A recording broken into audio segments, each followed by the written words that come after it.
खासदार प्रतिभा धानोरकरांच्या दिराचा भाजपामध्ये प्रवेश होतोय।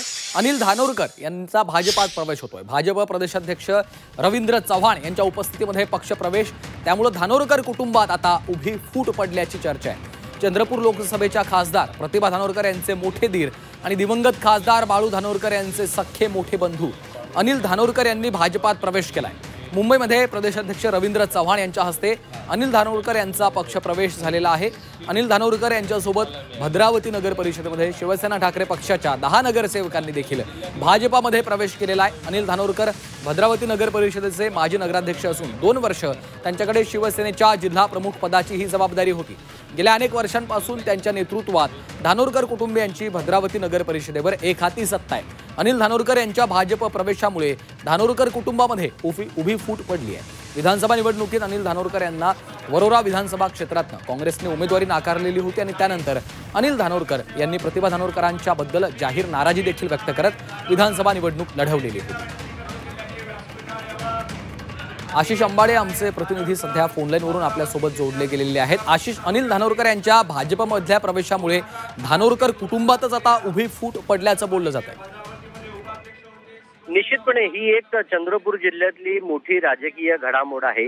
अर्थात ही एक्सपेक्टेड होती, कारण असं बघायला गेलं तर विदर्भामध्ये ज्या काही प्रमुख एकीकृत शिवसेनेच्या काही महत्वाचे हे होते शहर, त्याच्यामध्ये भद्रावतीचा समावेश होता। साधारण 25 वर्ष या नगरपालिकेवर शिवसेनेची सत्ता आहे आणि त्याच्यापैकी काही दीर्घकाळ धानोरकरांचा हा जो कालावधी आहे, म्हणजे बाळू धानोरकर असतील, अनिल धानोरकर असतील, प्रतिभा धानोरकर असतील, या तिघांनीही हा इथला जो शिवसेना आहे ती वाढवली आणि त्याच्यानंतर सत्ताही उपभोगली।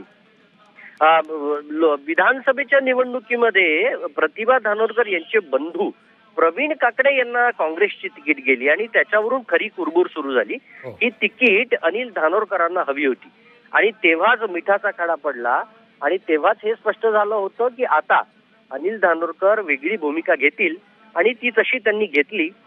फक्त पुढच्या काळामध्ये नगरपालिका महानगरपालिका निवडणुका आहेत हे डोळ्यापुढे ठेवून हे सगळे राजकीय डावपेच रचले जात आहेत आणि त्यामुळे भाजपला मात्र या भागामध्ये मोठा फायदा होईल। कारण तुम्ही बघितलं, अगदी 10 दिवसापूर्वीच मध्यवर्ती सहकारी बँकेच्या अध्यक्षपदी रवींद्र शिंदे यांची निवड झाली। ते इथलेच याच भागातले कट्टर काँग्रेस कार्यकर्ते होते, नंतर ते उभाटा शिवसेनेचे जिल्हा प्रमुख पण होते। आता एका अर्थानं अनिल धानोरकर यांचा जो भाजपचा प्रवेश आहे त्याच्या पाठीमागे कुठेतरी जी भूमिका आहे पडद्यामागची ती रवींद्र शिंदे यांची देखील आहे। सध्या तरी आमदार करण देवतळे आणि हंसराज अहिर जे मागासवर्ग आयोगाचे अध्यक्ष आहेत राष्ट्रीय, ते सध्या पडद्याच्या पुढे दिसत आहेत। मात्र या पाठीमागे या क्षेत्रामध्ये मोठी राजकीय उलथापालथ पुढच्या काळात होणार आहे हे तरी स्पष्ट होत आहे। निश्चितच आगामी कशा पद्धतीने आता राजकीय घडामोडी घडतात हे देखील पाहावं लागेल।